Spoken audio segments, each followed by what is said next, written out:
Hi everyone, Andrew Carruthers for Sam Villa. One of the biggest requests we've been getting from you guys on our Facebook page is more information on men's cutting. And I thought one of the great techniques we could share with you is how to perform scissor-over-comb really well. It's a technique that is very essential to short men's hairdressing, especially right now because we're seeing a lot of a resurgence of old school barbering style mixed with modern technique. So my goal today is to share with you a couple techniques that we've discovered can really help create excellent clean results with your scissor-over-comb. And also we chose Dan here because he's got some really interesting challenges in his hair that I'm sure that you guys run into behind the chair, and I'm going to show you some solutions there.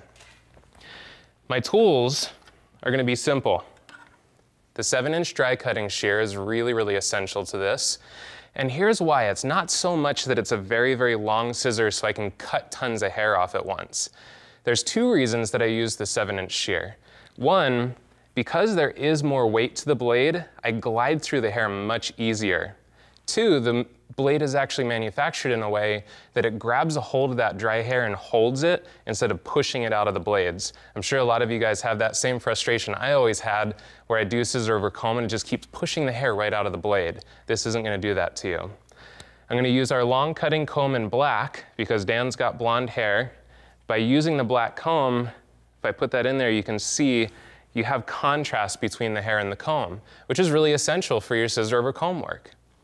What's going to happen is the black comb is going to go in and it's going to create the cutting edge. Whatever this comb does, your scissors should be doing the same thing. So the motion, I'm going to do this for you out here, should look like this. The comb and the scissor move the same. And what's going to be really essential is that you get this dexterity where only the one blade is moving. What's really important is that this bottom blade stays very still. If it starts bouncing up and down, it's really going to affect the cleanliness of your scissor over comb work. So this is what it looks like. I place the comb in, make sure that it's flat with the head, and then I come out to the length that I want. I place my still blade underneath it, and then come down really cleanly and strongly through the hair. By practicing at home, really getting that thumb dexterity down, it's going to make it so that you can get through the hair very easily. If the thumb's weak, you're going to struggle. Now, you guys are probably already noticing one of the big challenges we run into with Dan's hair, and this is something that you guys have asked about, is how do you deal with these hair textures that want to bounce straight out off the head? Dan's got fine hair, but it's very strong, and you can see right here, it bounces out pretty significantly. Here's what you need to decide. Do I leave it long enough that through blow drying and product, I can teach the guest how to control the hair, or do I take it short enough that it doesn't matter?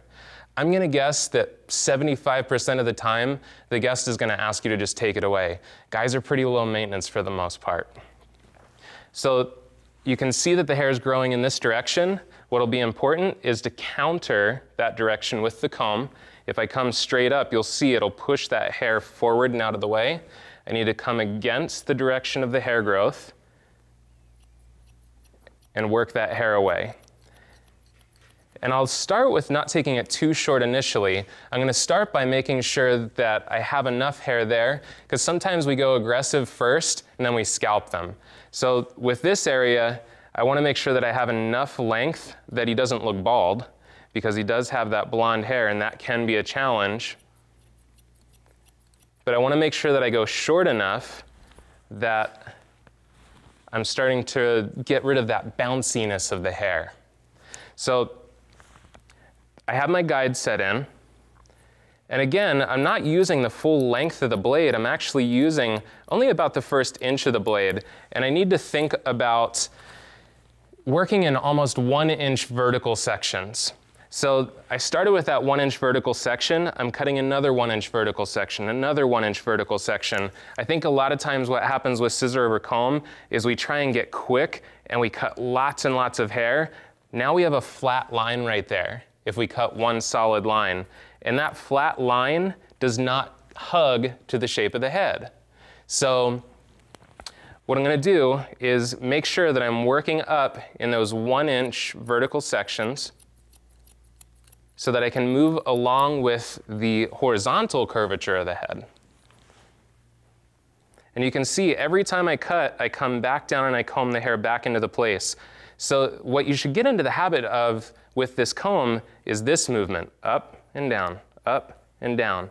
So that means you can't hold like a baseball bat, okay? Okay, so I'm going to place my comb in, and then it's really essential to make sure that that scissor follows the comb. And work all the way out until you lose the hair. The other thing that I've noticed is sometimes we start and finish and we leave lines at that start and finish point.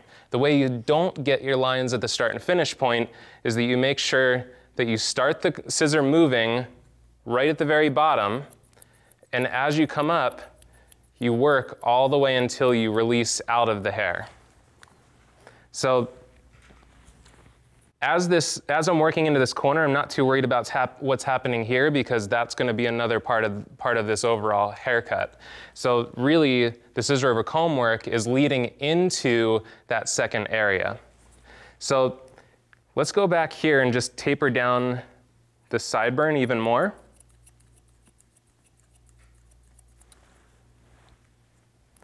And that's going to give us a really nice faded texture to the scissor over comb. That's a really essential part of the cleanliness to scissor over comb work, is what's happening right there. Now what I can do too is I can pull the ear back and I can point cut away those lengths around the ears. And what that does is instead of coming in and putting a straight line, I have a much softer edge right there around the hairline. So I really encourage you to do more of a point cut around the ear, especially when they have this texture that tends to be really rough and wants to stick out on you. Now, one last thing that I want to share with you. If I work this scissor over comb technique the whole way around Dan's head, a lot of times what I end up with is how do I blend in this neckline? That's where I'm going to grab our razor with our straight blade, and I have Dan just kind of tweak his head so that the skin is tight. And what's great here is just using that razor to glide the hair off, and that coating that's around our blade, because it's a softer material, it doesn't hurt on the neck. I don't hear Dan screaming, so I think we're okay, right? So again, I really want you guys to focus on this scissor and comb control, because those are the two really essential pieces to your scissor over comb work and getting it really clean. I want you really practicing this movement of that still blade following with your comb. And if you've watched my other video on using blending scissor over comb, which is another great technique, especially if they have challenging textures, you'll remember slow comb, fast scissor. You move your comb slow and your scissor fast. If you take those couple tips, you apply them to your men's haircuts, I guarantee you're going to have much nicer results. I'm Andrew Carruthers for Sam Villa.